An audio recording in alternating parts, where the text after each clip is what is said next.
Bren. Le pays aux mille étangs. Un lieu de conservation de la biodiversité, une histoire de paix et d'amour entre les espèces. Celles qui y vivent ou celles qui y passent. Une harmonie parfaite entre les êtres de l'eau. Oh ! Mais qu'est-ce que c'est ? C'est pas possible, mon Dieu ! Ah, c'est immonde ! Qui a fait ça ? C'est ce que nous allons tenter de découvrir dans Bren Inside. Heinrich von Dummheit, chercheur en biologie à l'université de Hambourg, nous fait part de son enquête. Meine Forschung hat ergeben, dass das Tier ein weibliches Wildschwein war. Es war ungefähr 2 Jahre alt. Il est fort probable que cette laie avait des petits. Les marcassins sont allaités durant 4 mois et ne deviennent indépendants qu'à partir de 6 mois. À l'heure qu'il est, 2 à 10 marcassins sont certainement à la recherche de leur mère. Nach meiner Analyse wurde sie am 22. Oktober zwischen 16 und 19 Uhr am Waldrand von Longcombe getötet. Es gibt 4 mögliche Täter: Hirsche, Stockenten, Bläshühner oder ihre Verwandten, Wildschweine. Entrons au cœur de l'enquête et analysons la situation. Que faisaient tous ces animaux le 22 octobre entre 16h et 19h ?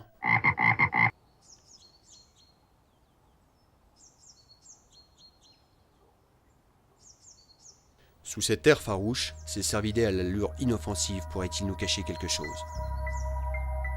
Ceci se dévoilant essentiellement à l'aube et à l'aurore, il pourrait avoir été sur les lieux du crime au moment fatidique. Mais le mobile du crime reste inconnu. S'agirait-il d'un complot ? Ils n'ont certainement pas tué pour se nourrir, puisqu'ils ne mangent que des feuilles, de l'herbe et de la fibre de bois. De plus, des témoins affirment les avoir vus se déplacer à l'est de la forêt à la tombée de la nuit. Les biches sont donc acquittées de ce crime.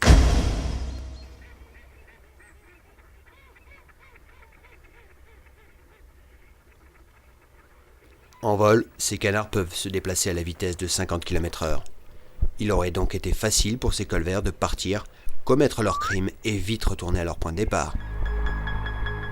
Ceci pourrait être l'unique mobile du crime étant donné que ces canards barboteurs ne se nourrissent que de petits poissons, herbes, graines, vers et insectes. De plus, il semblerait que ces anatidés aient eu d'autres préoccupations ce soir-là. Le verdict est donc non coupable. La petite taille de ces oiseaux ne leur permet pas de s'attaquer à un animal aussi puissant que le sanglier. Pouvant se réunir par dizaines, l'effet de groupe peut-il pousser à attaquer ?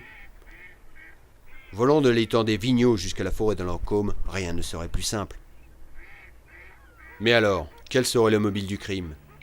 Ces Rallidae sont d'excellents plongeurs et sont très attachés à la vie aquatique.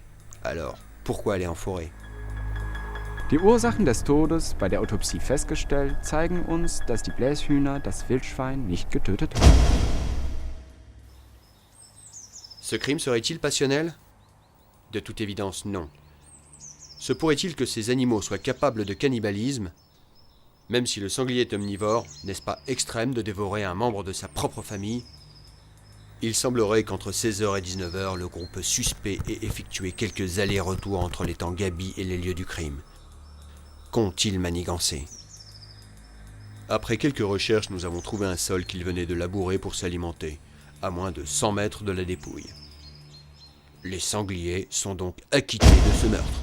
Mais alors, si ce n'est ni les biches, ni les colverts, ni les foulques, ni les sangliers qui ont tué cette pauvre bête, qui est le coupable ? Qui d'autre aurait pu commettre un tel acte ?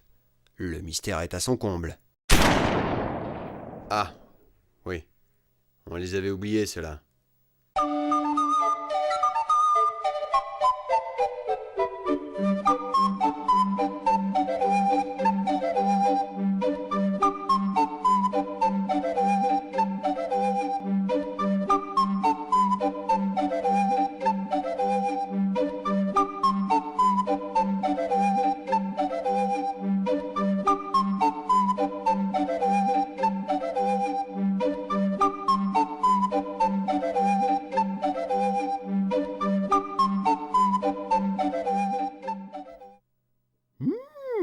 Et de nuts.